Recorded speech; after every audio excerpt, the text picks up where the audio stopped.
오늘은 모든 것의 기초 겸손, 모든 것의 기초 겸손이라는 제목으로 함께 말씀 나누도록 하겠습니다. 이 시대를 대표하는 정신이 있다면 그것은 바로 개인주의가 아닐까 싶습니다.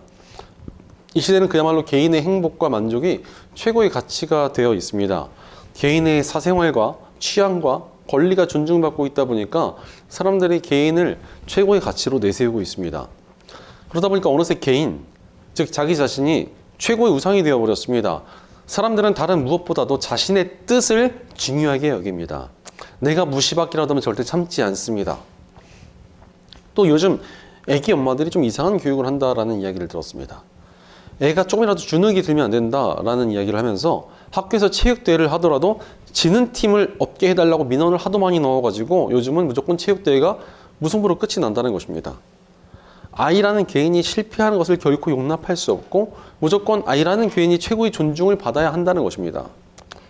이는 단순히 개인을 우상으로 삼은 것을 넘어서 교만함이라고 볼 수가 있습니다. 인간이 실패나 좌절을 겪어서는 안 된다라는 것은 하나님의 영역을 침범하는 것이기 때문에 그렇습니다.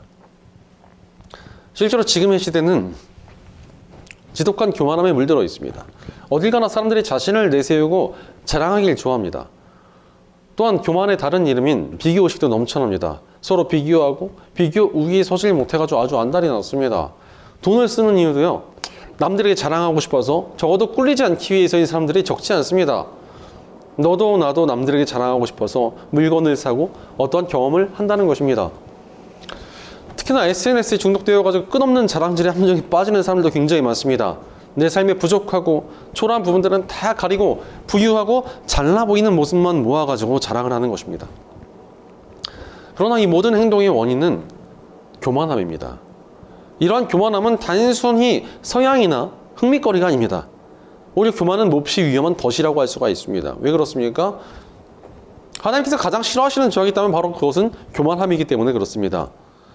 실제로 성경은 하나님께서 교만한 자들을 대적하신다라는 표현을 굉장히 자주 씁니다. 그만큼 하나님께서 교만하다라는 것을 굉장히 미워하신다는 것입니다. 그러니 교만하다라는 것은 단순한 성향이나 성격이 아닙니다. 하나님의 대적이 되어버리는 죄악이며 지독한 함정입니다. 오히려 교만은 우리를 하나님의 능력과는 정반대로 가는 삶으로 향하게 만듭니다. 그러므로 우리는 이 교만을 굉장히 주의해야 합니다. 사실 우리에게 믿음이 있다면 좀 신앙의 능력을 누리면서 살아가야 되지 않겠습니까? 그러기 위해서는 교만함을 떨쳐내고 겸손으로 기초를 세워야 합니다.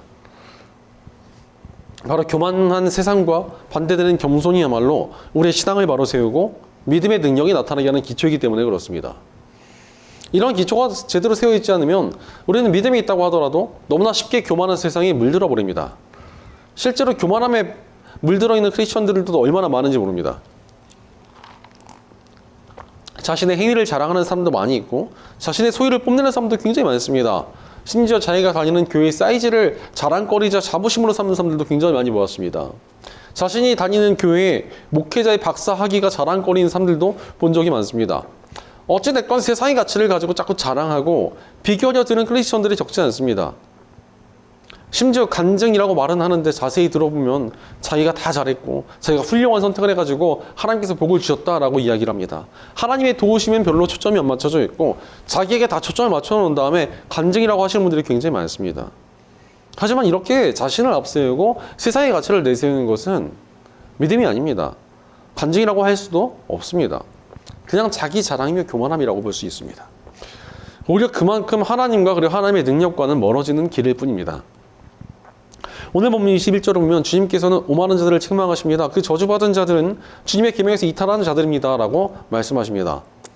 바로 하나님께서는 교만한 이들을 싫어하시고 책망까지 하십니다. 심지어 그들은 하나님의 계명을 따를 수 없는 저주받은 자들이라고까지 말씀을 하셨습니다. 즉 교만함이라는 것은 몹시 위험한 상태에 빠지는 것과 다름이 없습니다. 오늘 본문은 저주받은 자라는 표현까지 정말 거침없이 사용하십니다. 사실 겸손하지 못한 삶은 그 자체로 저주와도 같습니다. 왠지 아십니까? 겸손치 못하다는 것은 결국 자기 자신을 내세운다는 것입니다. 그러나 우리 인간은 어떤 존재입니까? 우리는 절대 완벽한 존재가 아닙니다. 그러니 자기 자신을 앞세우는 인간은 사실은 불안할 수밖에 없습니다. 예전에 후배 전도사님 하나가 사역을 하다가 너무나 힘들어가지고 정신과 치료를 받게 되었습니다. 대체 무슨 일인가 싶어서 걱정이 돼가지고 만나보았습니다. 그런데 만나보니까 사역이 어려운 것도 아니었고 뭐 진상을 부리는 성도가 있는 것도 아니었습니다. 오히려 사역은 너무나 잘 되고 있었고 승승장구하고 있었는데 그냥 너무나 힘들었다는 것입니다. 그래서 대체 어떻게 된 일인가 했더니 굉장히 재밌는 이야기를 했습니다. 이상하게 자기가 시도하는 일마다 너무나 잘 되고 그러다 보니까 성도들이 자기를 너무나 의지하고 과도하게 존경을 하더라는 것입니다. 처음에는 어린 마음에 이렇게 너무나 자랑스럽고 굉장히 좀 자부심이 생겼었는데 어느 순간 그런 과도한 기대와 존경이 너무나 부담스럽고 불안하게 느껴졌다는 것입니다. 사실 자신은 그렇게 대단한 존재가 아니라고 하고 싶은데 성도들이 너무나 기대하니까 그것을 내려놓을 수가 없어가지고 계속 압박감을 느끼다가 끝내 정신과 치료까지 받게 되었다는 것이었습니다. 바로 인간은 자신을 내세워봐야 스스로 한계가 있다는 것을 자기 자신이 제일 잘 알고 있습니다. 그러니 교만한 이들은요 결국 불안과 고통에 사로잡힐 수밖에 없습니다. 사실 내가 아닌 세상의 다른 가치를 내세우는 것도 마찬가지입니다. 뭐 세상에 있는 재산이나 건강이나 인맥 등등 다 내세워봐야 그게 영원하지 못합니다. 그러니 세상에 있는 여러 가지 가치를 가지고 교만해봐야 결국 불안할 수밖에 없는 것이 인생입니다. 무엇보다도 오늘 말씀에서 경고하신 것처럼 교만하면서 하나님의 뜻대로 살 수가 없습니다. 그러니 그 인생은 늘 죄악에 머물게 되고 그러니 더더욱 불안전한 상태로 살아갈 수밖에 없는 것입니다. 결국 그 인생은 불안하고 괴로운 상태에 머물게 됩니다. 그건 정말 저주받은 인생 같지 않겠습니까? 그러므로 우리는 약하고 교만한 시대 가운데 스스로를 지키며 겸손으로 기초를 세워야 합니다. 문제는 겸손하게 살아간다는 건 쉽지 않다는 것에 있습니다. 사실 교만한 세상 가운데 살아가는 죄성을 지닌 인간이 겸손해진다는 것은 되게 어려운 일입니다. 그러므로 겸손은 기초이지만 평생 갈고 닦으며 붙들어야 할 가치이기도 합니다. 그렇다면 우리가 어떻게 이렇게 겸손한 기초를 세워갈 수 있겠습니까? 오늘 본문을 다시 보면은 교만한 이들은 하나님의 계명에서 이탈한 자들이라고 말씀을 하십니다. 이를 반대로 생각해 보자면 하나님의 계명을 붙드는 것이 곧 겸손해지는 길 아니겠습니까? 실제로 하나님의 계명을 잘 붙들고 있으면은 우리 마음이 겸손하게 유지될 수 있습니다. 그렇다면 여러분 하나님의 계명이 무엇입니까? 계명이 뭐예요? 사실 계명하면 제일 떠오르는 것이 십계명 아닙니까? 십계명? 그러면은 우리가 어떠한 이야기를 할 때, 어떠한 규칙을 정할 때 어떤 규칙을 제일 먼저 내세웁니까? 제일 중요한 규칙을 첫 번째로 내세웁니다. 보통 가장 중요하고 핵심이라고 할 수 있는 것이 처음에 나오지 않습니까? 그렇다면 첫 계명이 뭡니까? 나 이외에 다른 신을 두지 말라라는 말씀이 첫 계명이며 정말 어떻게 보면 십계명의 핵심이라고 할 수가 있습니다. 실제로 우리가 겸손하게 살아가기 위한 핵심 역시도 여기에 있습니다. 고대 사회에서 신이라고 하는 존재는 내가 믿고 의지하며 신뢰하는 대상이었습니다. 즉 오직 내가 믿는 하나님만을 하나님이 되시도록 인정하며 살아가는 것이 우리가 겸손한 기초를 세우고 살아가는 길이라고 할 수 있습니다.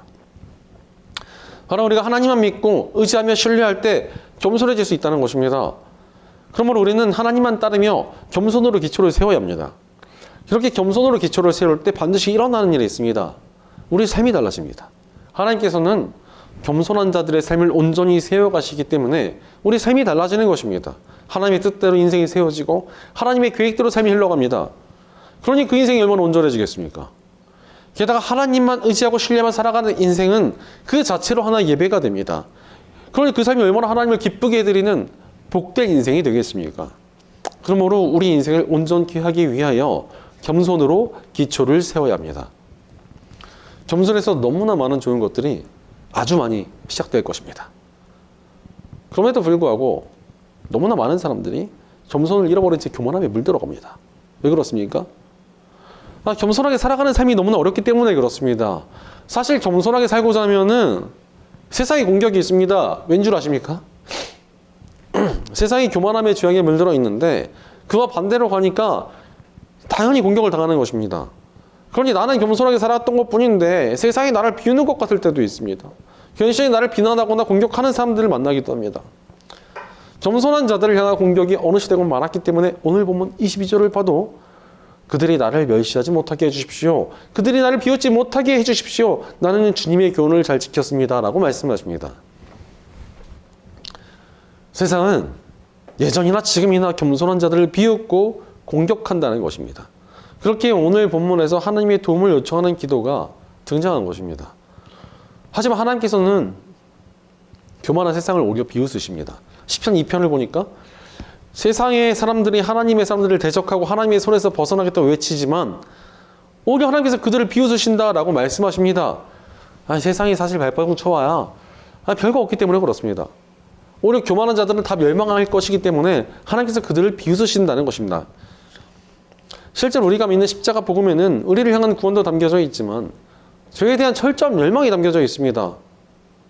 죄인들의 처절한 멸망이 이 십자가라는 저 상징에 담겨져 있는 것 아니겠습니까? 그렇다면 여러분, 죄가 무엇입니까? 하나님을 인정하지 않고 다른 것을 하나님으로 섬긴 것이 죄입니다. 하나님을 향한 반역과 배신이 바로 죄라는 것입니다. 욕망이 하나님이 되고 자기가 하나님이 되고 세상의 가치가 하나님이 되어 그것을 의지하고 앞세우는 모든 것이 바로 죄입니다. 그리고 이 죄의 다른 이름이 바로 교만함입니다. 즉 모든 교만은 철저히 멸망해야 될 죄라는 것입니다. 안타깝게도 세상에 있는 수많은 사람들이 이 교만의 죄에 빠져서 멸망의 길로 향하고 있습니다. 그러나 이 멸망의 길에서 구원받는 길이 있습니다. 바로 십자가의 복음을 받아들이는 것입니다. 십자가의 복음을 받아들인다는 것은 철저한 겸손이 요구됩니다. 나는 도저히 희망이 없고 스스로를 구원할 수 없는 죄인이라는 것을 인정하는 낮아짐이 있을 때 우리가 복음을 받아들일 수 있기 때문에 그렇습니다. 다른 누구도 아닌 오직 성자 하나님만이 나의 죄를 용서하신다는 것을 전적으로 믿고 받아들여야만 우리가 구원의 길로 향할 수가 있습니다. 바로 겸손히 하나님의 구원을 받아들이는 것만이 십자가의 복음을 통해 구원받는 길입니다. 철저히 하나님 앞에 겸손하게 엎드려 나오는 것이 바로 구원의 길이라는 것입니다. 사실 교만하게 빳빳하게 고개를 들고 저는 별로 죄를 지은 게 없는데요, 저는 그래도 나름 착하게 살았는데요, 이러고 있으면 교회를 100년 다녀도 구원받지 못합니다. 오직 겸손하게 십자가 앞에 무릎 꿇어야 구원의 길이 열려지는 것입니다. 바로 겸손이란 우리의 구원에도 기초가 됩니다. 예수님께서 이 땅에 오실 것을 예언한 이사야 선지자는 모든 산이 낮아진다라고 선포를 했습니다. 모든 교만한 것들이 예수님 앞에서 낮아질 것이다 라는 예언입니다. 사실 왕 중에 왕이신 예수님께서 오시는데 누가 감히 고개를 빳빳이 쳐들고 있겠습니까? 왕 대신 예수님 옆에 겸손히 엎드려야 합니다. 바로 왕 대신 예수님을 모시고 살아가는 우리들은 철저히 겸손할 수밖에 없습니다. 게다가 우리가 겸손하게 살아갈 때 그 삶에 왕 대신 예수님의 통치가 나타납니다. 왕 대신 예수님 앞에 겸손히 엎드리니 그분의 다스림이 거침없이 나타날 수 있게 되는 것입니다. 그러니 예수님께서 베푸시는 역사가 있고 능력이 있는 것입니다. 사실 우리가 겸손히 하나님께 나오는 것이야말로 하나님께서 우리에게 바라시는 모습이기에 겸손한 사람의 삶에 하나님의 능력이 나타나게 되는 것입니다. 미국에 워싱턴 부커라는 교육자가 있었습니다. 그는 원래 흑인 노예로 태어났지만 남북 전쟁 이후 자유의 몸이 되었습니다. 자유를 얻은 후에 내가 정말 평생토록 나와 동족인 흑인들의 인권과 교육을 위해서 살아가겠다라고 다짐을 합니다. 그래서 정말 오래도록 공부를 한 덕에 박사학위를 따게 되었고, 또한 터스키키 기술대학이라는 것을 설립해가지고 흑인들에게 기술과 직업 훈련을 하게 되었습니다. 그런던 어느 날 이 터스키키 대학의 총장이었던 이 워싱턴 부커가 평상복을 입고 서 있는데 웬 부유해 보이던 백인 여성이 그를 불러 세우더라는 것입니다. 그러더니 그를 업신여기면서 자네 우리 집에 와가지고 장작을 패주면 내가 1달러를 주겠네, 와서 일을 하게, 이렇게 제안을 했다는 것입니다. 그 말을 들은 부커 박사는 웃으면서 네 알겠습니다 부인, 이러고 그 여성의 집에 가서 장작을 패주고는 1달러를 받은 후 일을 마쳤습니다. 이러고 정중하게 인사를 건네고 돌아왔습니다. 며칠 뒤에 이 부커 박사에게 장작 패는 신분을 맡겼던 여성은 신문을 보던 중 소스라치게 놀라게 됩니다. 왜냐하면 자기가 며칠 전에 장작 패는 신분을 맡겼던 그 사람이 굉장히 유명한 교육자로서 신문에 얼굴이 딱 있었기 때문이었습니다. 깜짝 놀란 이 백인 여성은 사색이 돼가지고 부커 박사를 찾아와서 사과의 뜻을 전했습니다. 하지만 이 부커 박사는 부인, 전혀 미안하실 필요가 없습니다. 저는 운동 삼아서 육체 노동을 즐기기도 합니다. 또한 무엇보다도 이웃을 돕는 것은 제 가장 큰 기쁨입니다 라고 말을 했습니다. 이런 부커 박사의 겸손한 모습에 백인 여성이 굉장히 감동을 받습니다. 그리고는 그녀 주변의 사람들에게까지 이 이야기를 전하며 정말 너무나 겸손하고 너무 훌륭한 교육자다라고 이야기를 했습니다.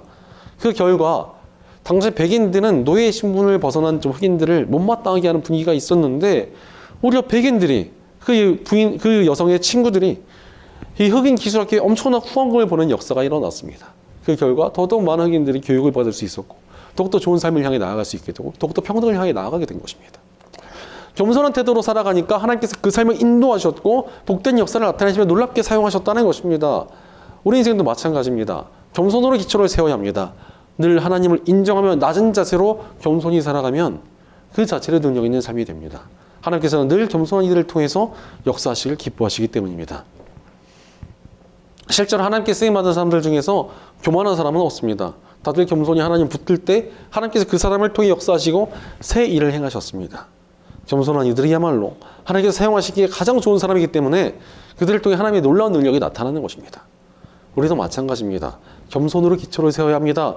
겸손히 자신을 낮추고 하나님을 인정하며 붙들 때 하나님께서 우리 삶에 놀랍게 역사를 이루어 가실 것입니다. 하나님의 새로운 일이 우리 삶에 나타날 것입니다. 겸손을 기초로 삼을 때 우리 삶이 달라질 것입니다.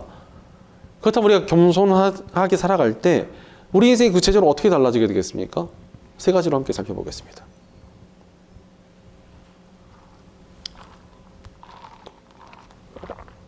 첫째로 겸손은 우리의 삶을 담대하게 세웁니다. 우리가 겸손하게 하나님을 인정하며 살아가면 마음이 어떻게 변하겠습니까? 하나님께 맡기고 살아가니까 용기가 싹 트는 것입니다. 오늘 본문 23절을 보니까 고관들이 모여 앉아서 나를 해롭게 하는 음모를 꾸입니다. 그러나 주님의 종은 오직 주님의 율례를 묵상하겠습니다 라고 말씀하십니다.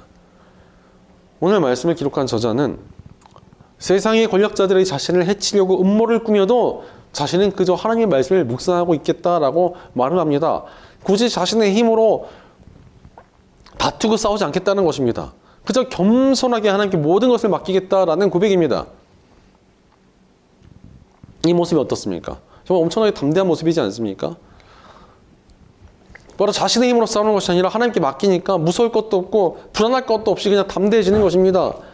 권력자들이 자신을 압박해와도 흔들리지 않는 담대함이 생겼습니다. 하나님의 뒤편에 숨어 있으니 엄청난 용기가 샘솟는 것입니다. 바로 겸손의 기초를 가질 때 이런 담대한 용기가 우리에게도 생깁니다. 하나님의 뒤편에 숨어 하나님께 맡기니 하나님을 신뢰하면서 우러나오는 담대한 용기가 나타나는 것입니다. 제가 예전에 말티즈라는 작은 종류의 강아지를 키웠습니다. 정말 작고 깜찍하고 귀여운 녀석이었지만 성격이 그냥 아주 깡패였습니다. 산책만 데리고 나가면 온 동네 개들에게 다 짖고 그냥 시비를 걸고 다녔습니다. 그런데 정말 제 팔뚝밖에 안 되는 이 조그만 녀석이 대체 어디서 이런 용기가 나는지 정말 신기했습니다. 그러던 어느 날 이 용기의 근원을 알게 되었습니다. 한참 또 커다란 개한테 가서 마구 짖었는데 이번엔 그 개가 같이 짖는 게 아니라 정말 조용히 달려들기 시작했습니다. 정말 물어뜯을 기세로 달리기 시작했습니다. 아, 정말 무는 개는 짖지 않는다. 정말 미친 듯이 덤벼드는 것이었습니다. 그랬더니 지 몸이 한 5배 되는 큰 개가 오니까 저희 집 강아지가 갑자기 뒤로 돌아서 전력 질주하더니 제 뒤에 딱 숨더니 다시 짖는 것이었습니다. 얘가 볼 때는 다른 큰 개보다 제가 더 커 보였던 것입니다. 그래서 어차피 자기 힘으로 절대 안 싸울 거니까 어차피 주인이 대신 싸워줄 거니까 큰 개들에게도 시비를 그렇게 걸고 다닌 것이었습니다. 나도 그런 큰 개는 좀 무서운데. 네. 바로 하나님을 하나님을 겸손하게 신뢰하는 이들에게 이런 담대함이 있는 것입니다. 어차피 내 힘으로 안 싸우니까 담대해지는 것입니다. 게다가 우리가 믿는 하나님께서는 많이보다 크신 하나님이시니 그 무엇도 두려워할 필요가 없습니다. 실제로 어린 다윗이 백전노장의 골리앗과 싸울 때 이런 마음 아니었겠습니까? 모든 사람들이 거구의 백전노장인 골리앗 앞에서 두려워 떨었지만 다윗은 겸손히 하나님을 신뢰하는 사람이었기에 오히려 담대히 나아갑니다. 그러니 너는 칼과 창과 단창을 들고 나오지만 나는 여호와의 이름으로 나아간다 외치면서 담대히 하나님의 능력으로 싸워 승리하게 된 거 아니겠습니까? 이것이 바로 우리 크리스천들의 살아갈 삶의 모습입니다. 우리는 담대히 살아가도록 겸손으로 기초를 세워야 합니다. 하나님을 믿는 단단한 겸손함으로 오히려 담대해져서 믿음의 용기로 승리하며 살아가는 복된 저와 여러분 되시기를 축원합니다.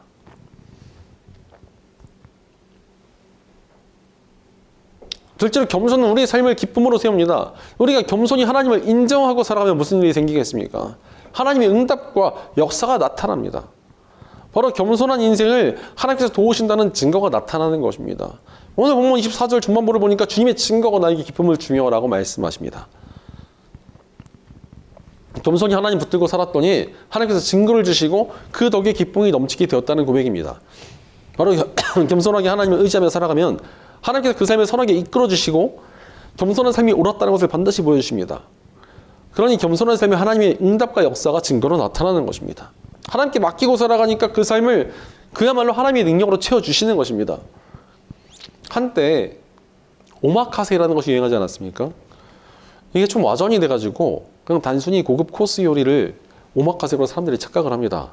하지만 오마카세 원래 뜻은 맡기다라는 뜻의 일본어입니다. 바로 셰프에게 들어있는 제일 좋은 재료를 가지고 알아서 만들어주세요 라고 맡기는 것이 오마카세의 본래 의미였습니다. 이렇게 셰프에게 맡기고 나면 셰프는 가지고 있는 제일 신선한 또 좋은 재료로 기가 막히게 한 상을 차려가지고 손님을 대접해 주는 것이 오마카세였습니다.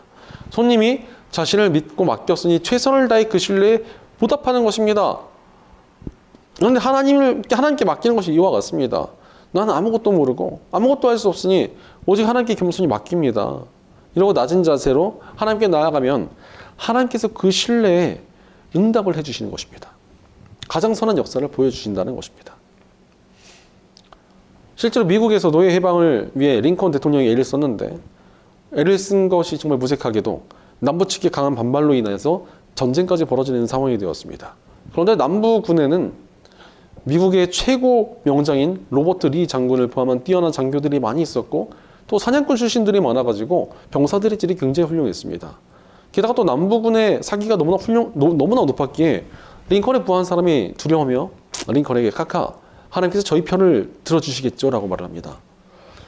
하지만 겸손하게 하나님의 도움을 구하던 링컨 대통령은 하나님께서 우리의 편을 들어주실지를 고민하기보다 우리가 하나님의 편에 서 있는가를 고민해야 합니다 라고 답을 했습니다. 굉장히 겸손한 자세 아니겠습니까? 그러자 그렇게 겸손한 태도를 가지고 있던 링컨은 정말 하나님의 자녀로서 노예를 해방시키는 것이 하나님의 뜻이라는 확신 속에 모든 일을 낮은 자세로 맡기며 진행을 했습니다. 그 결과 링컨과 북부군은 전쟁에서 승리하고 노예를 해방시키는 쾌거를 이뤄냅니다. 바로 하나님께 겸손히 맡기고 나아간 이들의 삶에 하나님께서 반드시 증거를 주시고 그 삶을 기쁨으로 채워주십니다. 그러므로 우리도 하나님께 완전히 맡기며 겸손으로 기초를 세워야 합니다.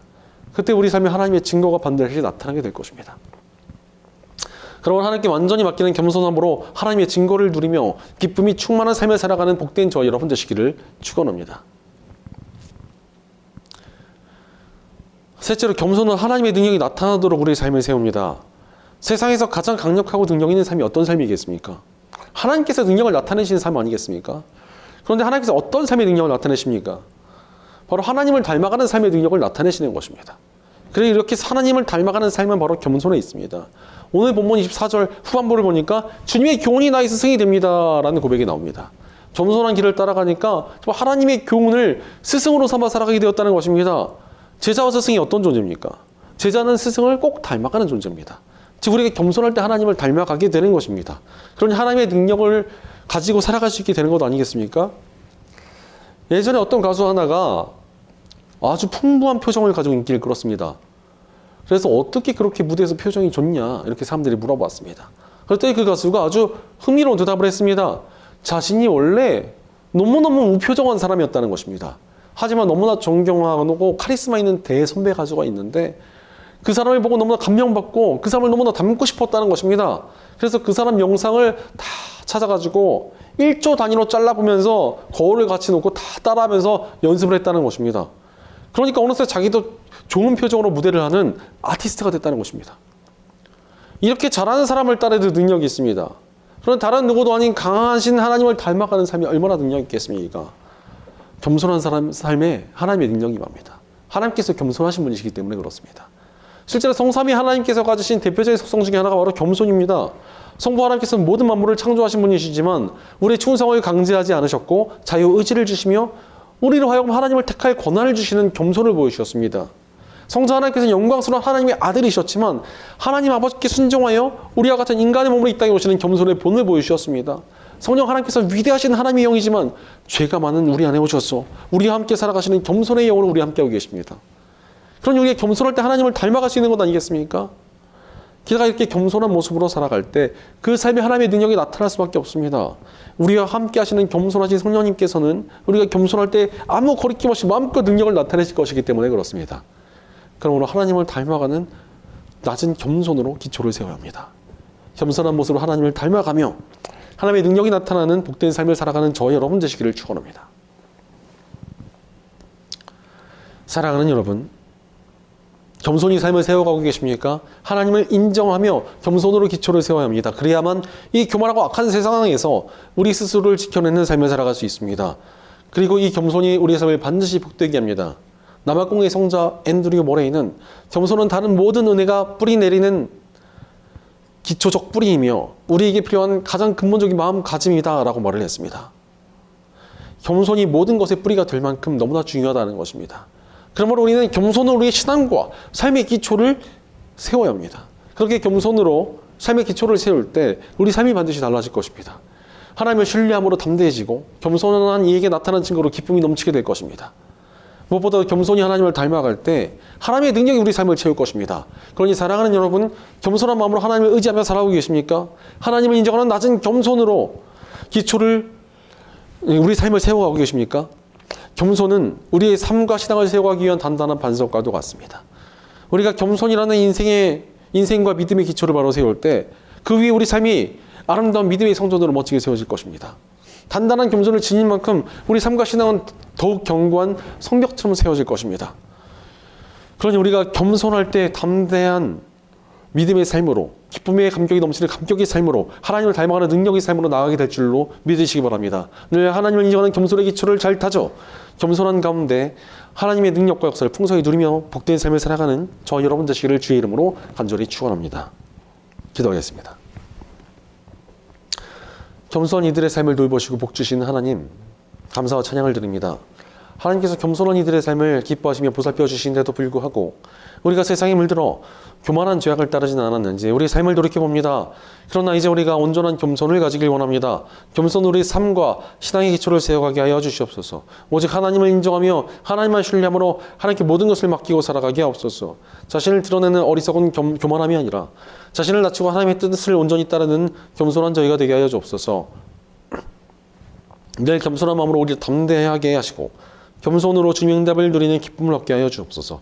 겸손함으로 하나님을 닮아가며 하나님께 주신 능력으로 살아가는 저희가 되게 하여 주시옵소서. 우리 공동체 가운데도 함께 해주셔서 저희가 함께 겸손해지며 낮은 마음으로 하나님을 온전히 높이는 단단한 믿음의 공동체가 되게 하여 주옵소서. 겸손한 일에 복 주시고 능력 주시는 우리 주 예수님의 이름으로 기도드립니다. 아멘.